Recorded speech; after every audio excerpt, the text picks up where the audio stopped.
जिंदगी आसान नहीं है, इसे आसान बनाना पड़ता है, कुछ अंदाज से और कुछ नजरअंदाज से। जब भी प्रॉब्लम आती है, the concept of forgiveness has to be there into my relationship. Forgiveness is the foundation of meaningful relationship. और हमें ये ध्यान रखना है that I have to forgive my partner, I have to let it go. And forgiveness, when you say sorry, जब हम sorry बोलते हैं, so you are not wrong. अगर आप गलत हो इसीलिए आप सॉरी नहीं बोलते हो, नहीं, आप सॉरी किस लिए बोलते हो? बिकॉज अगर आपकी गलती नहीं है बट आप सॉरी बोलते हो तो you value the person, you value your relationship. आप अपने रिलेशनशिप को सब चीज से आगे रखते हो, that is the reason you are saying sorry. अगर कभी भी लड़ाई होती है, झगड़े होती है, कुछ भी होते, तो सामने से जाके बोलिए I love you, I am really sorry, let's make up again. And I don't think so that आप इतने प्यार से जाके सामने वाले को बोलोगे, भले आप हमेशा सॉरी बोलते हो, दैट इज कंप्लीटली ओके। मैंने तो 5 बार सॉरी बोल दिया, उन्होंने तो एक भी बार नहीं बोला, अरे तो दैट इज ओके यार, why do you catch small small things. अगर यही छोटी छोटी चीजें पकड़ते रहोगे तो चीजें, रिलेशनशिप ऊपर नहीं आएगा। जो मेरी सेकंड मास्टर क्लास है उसने मैंने क्लियरली कहा था, don't build walls, build bridges. Because जो ये ब्रिज रहेगा वही आपके रिलेशनशिप में आपको हेल्प करेगा मूव ऑन करने को, आगे बढ़ने को। क्योंकि जब आप ये नए रिलेशनशिप या नए रिश्ते में जाते हो, ये सारे अप्स एंड डाउन्स जो आते हैं वो मुझे समझना है, जानना है। कैसे बनेंगे ये bridges? You can only build bridges by friendship, you can only build bridges by understanding, you can only build bridges by talking, speaking, listening. You can only build bridges by letting go. You can only build bridges by giving up your अकड़, giving up your stubbornness. अकड़ से कभी bridge नहीं बनते, अकड़ से सिर्फ wall बनेगी। गुस्सा भी करोगे तो गुस्से से सिर्फ वॉल बनेगी, ब्रिज नहीं बनेगा। अगर आपको ब्रिज बनना है तो उसमें आपको टॉलरेट करना पड़ेगा, अगर आपको ब्रिज बनाना है तो उसमें आपको आपकी अकड़ छोड़नी पड़ेगी। You have to come up to a level way you both are on a same page. आप एक सेम पेज पे हो, सेम अंडरस्टैंडिंग पे हो। आई नो दोनों डिफरेंट है, दोनों की अपब्रिंगिंग कंप्लीटली अलग है, दोनों की सोच अलग है, बट वो सोच अलग है तभी आप दोनों मिले हो। And it will take time. Relationships take time to bloom, to grow, to learn, to understand. ये एक रात में नहीं होता है that you meet, your wedding night is done and everything is over, game over. No, the game starts after the wedding night when you are with each other, when you spend a good amount of time। हमारा जो honeymoon phase रहता है उसके बाद जो है हमारा सारा रियल पिक्चर स्टार्ट होता है। पिक्चर बाकी है, मेरे दोस्त वो सुन रहा है ना, वैसा स्टार्ट होता है। So it is very important. Adjust करने को ब्रिज बनना कहते हैं, टॉलरेट करने को ब्रिज बनना कहते हैं। I hope you are understanding this concept. You know what is the difference between ordinary relationship and extraordinary relationship? That word extra, क्योंकि वो रिलेशनशिप को एक्स्ट्रा स्पेशल बनाने के लिए वो एक्स्ट्रा एफर्ट डालते हैं। And marriage is work. जैसे मैं हमेशा कहती हूँ, मैरिज का मतलब नहीं है कि शादी हो गई and everything is done. No, that is not the way dude it works. You have to put in effort every day. It requires pampering, it requires effort daily. You know, हमारा ego बीच में आ जाता है या हम sorry कहने के लिए काफ़ी सारा वो अप कर देते कि नो यार मैं क्यों सॉरी बोलूँ। नहीं, यू हैव टू से इट। किसी को सॉरी बोल रहे, बाहर वाले को तो नहीं बोल रहे ना, घर वाले को ही बोल रहे सॉरी, अपने पार्टनर को ही बोल रहे हो। So then what is the problem? Why do we have to, you know, there is this 3-letter word that stops us from saying the 5-letter word. और वहाँ पे बहुत सारी टकरार शुरू हो जाती है। मैं कैसे बोलूँ, मैं क्यों बोलूँ, હું શું કામ કહું, ये કર્યું છે ઈ कैसे, अरे ये કર્યું છે, તું એ કર્યું છે, જે બી કર્યું છે, બટ રિલેશનશિપ તો તમારું છે ना। તો અગર એને સારું બનાવવું છે તો સॉरी तो કહેવું પડશે ને, ને તો પછી એવું બધું। और हमेशा याद रखिए, ये जो ईगो वर्ड रहता है ना, ego will always make you feel I am right.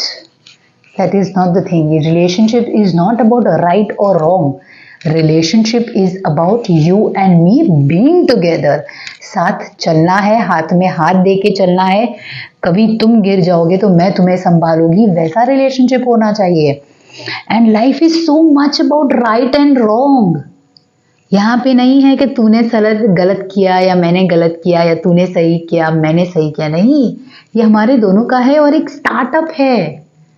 तो यहाँ पे सॉरी भी बोलना पड़ेगा और काफ़ी टाइम ऐसा भी होगा गलती नहीं होगी फिर भी सॉरी बोलना पड़ेगा और गलती होगी फिर भी सॉरी बोलना पड़ेगा।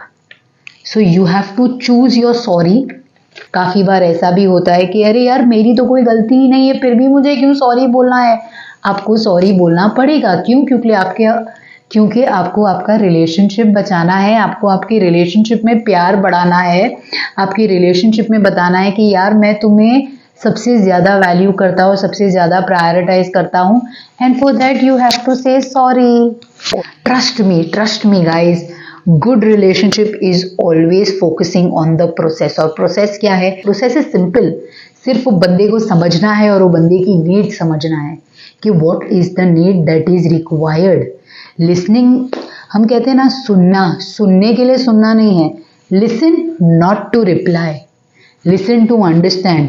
अगर आपने कभी गौर किया है या आपने सोचा होगा, we've got 2 ears in one mouth. Ears are clearly naturally open, right or wrong? Ears are naturally open and mouth is naturally closed. क्यों किया गया है ऐसा? Why is he given us 2 ears naturally open, one mouth naturally closed? कि बोलो कम सुनो ज्यादा, but हम क्या करते हैं? बोलते हैं ज्यादा और सुनते कम है। कुछ भी अगर कहीं पे किसने बोला तो before even thinking we react instantly. अरे अगर कुछ बोल दिया है तो स्टॉप, वेट, सोचो, देन रिएक्ट ना। It is not a matter of fight that I have to go right now and get it done. The mouth is naturally closed for a reason and the ears are naturally open for a reason। और ऐसा होगा कि आपके partner को सिर्फ सुनने की ज़रूरत है, बोलने की ज़रूरत नहीं है। ना आपकी एडवाइस चाहिए, ना आपकी टिप्पणी चाहिए, ना ये एम करूँ तो हूँ सू करूँ वो नहीं चाहिए। She or he just wants you to listen with your ears open. That's it, and the matter ends over there. Listening is the key to a successful relationship. Always remember that. रिश्ते में दूरियां आ जाती है, काफ़ी time हमारे relationship में हम देखते हैं हम एक दूसरे से काफ़ी बात नहीं करते, साइलेंट ट्रीटमेंट देते हैं। वो अफेक्ट करता है, वर्क करता है, नहीं करता है ना? थोड़े टाइम के बाद तो बात करनी ही पड़ती है ना।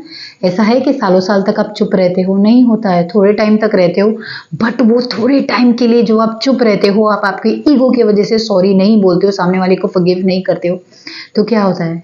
सो मच अनईजीनेस इज देयर ना दैट मोमेंट। या जब हम हमारे पार्टनर के सामने आते, बोलना है सॉरी फिर भी नहीं बोलते, क्यों? क्योंकि ईगो आ जाता है बीच में।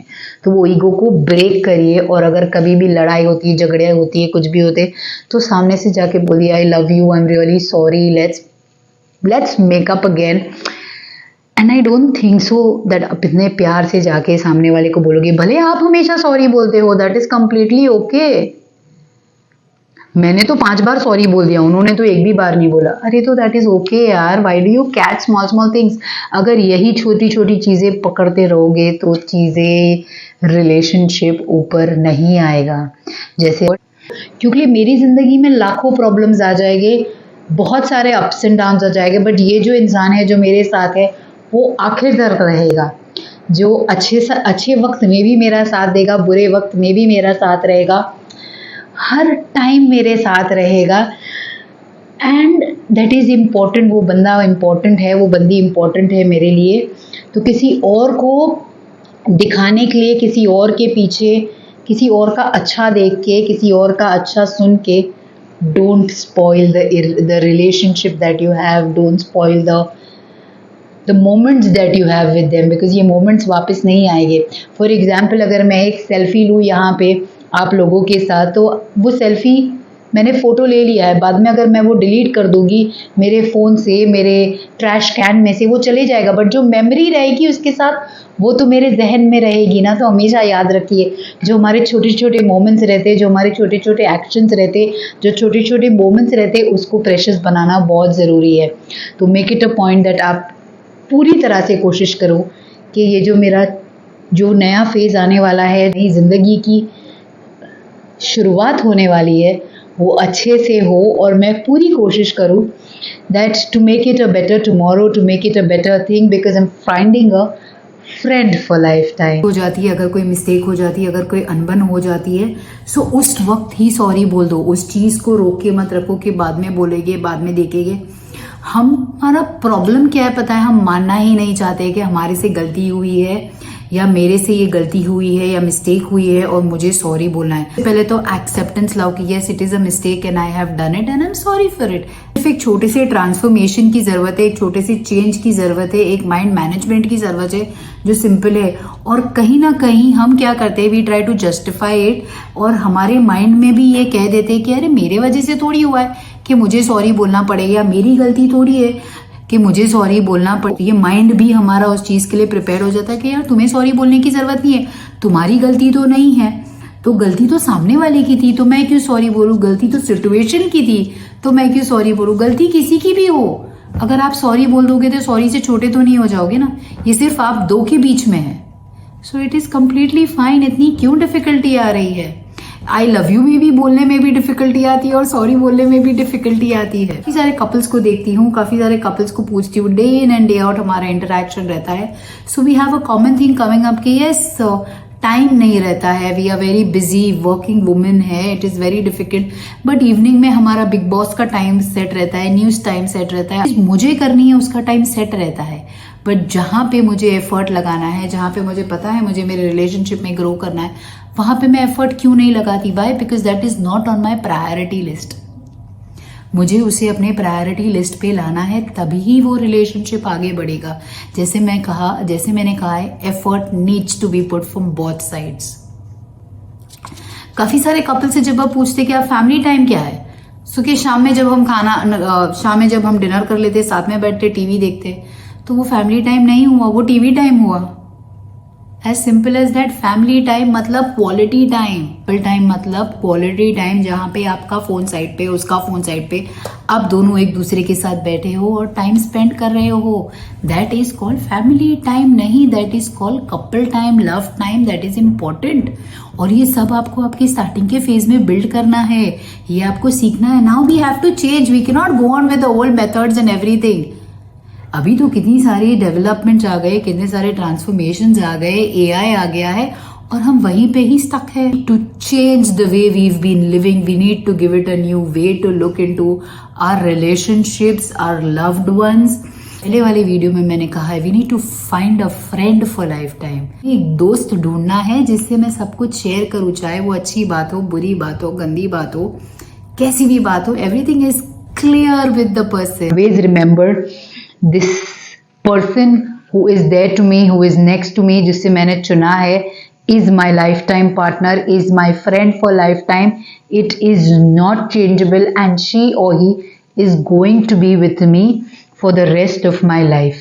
Ups and downs आएंगे, issues आएंगे, problems आएंगे, but कोई भी चीज़ ऐसी नहीं है जिसका solution नहीं है, नहीं मिलता है। Don't give it a thought that this is an option. Marriage is never an option. This is the only thing that you have. यहाँ पे secondary option नहीं है, ये first and last option है आपका। This is the last video that I'm uploading on this masterclass और I hope you've liked all the videos. Relationship का जो मैंने जितनी कोशिश हो सकी I've tried to cover it up, but आगे भी मैं यहाँ पे relationship के ऊपर videos बनाते रहूँगी, तो do not forget to follow my channel, subscribe to my channel and follow for more.